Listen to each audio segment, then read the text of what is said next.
Hristos a înviat. O să vorbim despre manifestarea Lui permanentă în corpul nostru.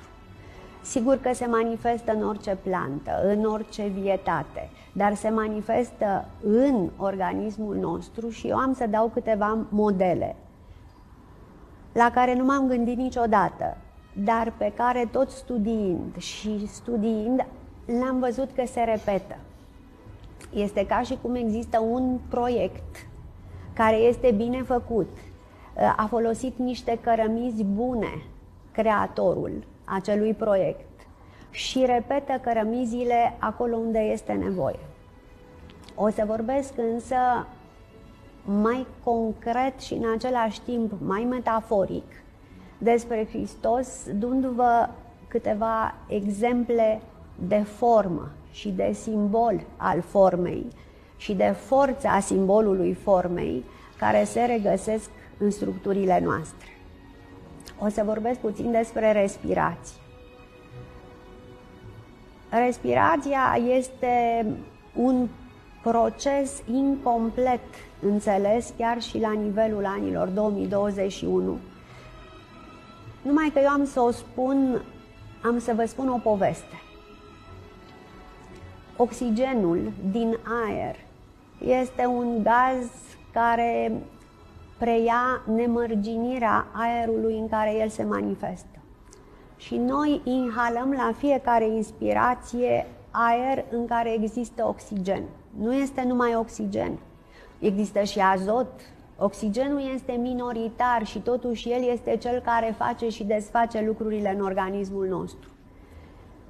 Spre deosebire de azot, care este un gaz diamagnetic, nu reacționează cu câmpurile, nu reacționează cu câmpul magnetic, nu intră în interferență, nu schimbă informație cu câmpurile electromagnetice, oxigenul este paramagnetic. Iată o diferență. De ce am fost croiți așa cum s-o fi gândit mintea aceea creatoare? Și inhalăm aer cu oxigen care este amestecat prin interferență, fiind paramagnetic, a preluat toată informația câmpului electromagnetic al luminii, câmpului electromagnetic terestru.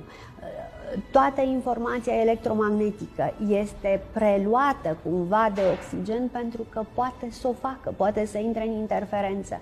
Și noi îl inhalăm și dintr-o lumină și o libertate absolută intră într-o zonă întunecoasă, în niște căi respiratorii umede, pline de întuneric, care devin din ce în ce mai înguste. Și merge și avansează până când apare o barieră care înseamnă marea trecere. Înseamnă trecerea între lumi, între aer și sânge. N-am să vorbesc despre ea, n-am să plictisesc auditoriul care n-are cunoștințe. Mi se pare fascinant, nici de cum plictisitor. Voi spune doar că traversarea membranei alveolo-capilare, trecerea între aer și sângele nostru, este un proces cuantic. Nu este nici de cum o difuziune, pentru că oxigenul nu poate să difuzeze în sânge, adică în apa din sânge, pentru că nu iubește apa. E dovedit că oxigenul este profund hidrofob. Repet, n-am să plictisesc, doar am să amintesc că această trecere a oxigenului prin membrana alveolo-capilară este un proces cuantic, este un proces facilitat de câmp. Oxigenul avansează pe sania imaginară a câmpurilor electromagnetice generate acolo în structurile alveolo-capilare și ajunge în eritrocit, intră în sânge. Aici este un moment fabulos, pentru că aici îl regăsim o pecete, regăsim un simbol. Oxigenul se va fixa pe hemoglobină. Când iei și analizezi molecula de hemoglobină, vezi numai cruci. Oricât ai vrea să nu le vezi. Molecula de hemoglobină are o parte proteică numită globină, care are 4 unități, 2 de un fel, 2 de altfel. Întotdeauna ele se dispun într-o simetrie biaxială. Acolo se clădește, se pune o însemnătură, e o cruce. În această cruce a proteinei numită globină se așează 4 grupări hem, din nou 4. 4 grupări hem creează din nou o cruce imaginară în crucea globinei. Să intrăm acum în hem. În hem se recrează o nouă cruce. În acea cruce, brațele crucii sunt asigurate de atom de azot din grupări imidazol. Așa, ca să spun, pentru cei care știu, să nu creadă că vorbesc povești. Iar în centrul crucii este fierul. Oxigenul se va fixa pe fier, oxigenul va fi țintuit pe fierul hemului din hemoglobină. Recunoașteți cumva un model? Ați mai văzut undeva așa ceva? Ați mai auzit undeva despre așa ceva? Nu, dar mă gândesc în acest moment că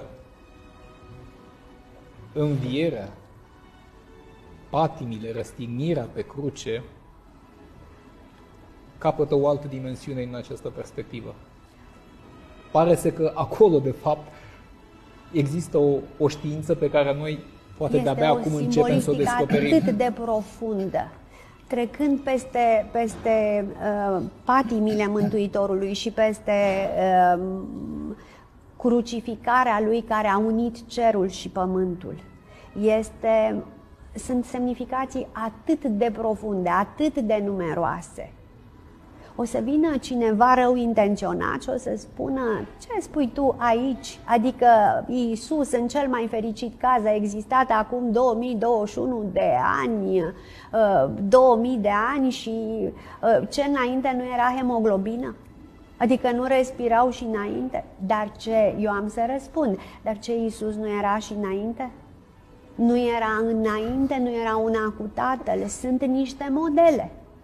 Sunt niște semnături pe care le întâlnim.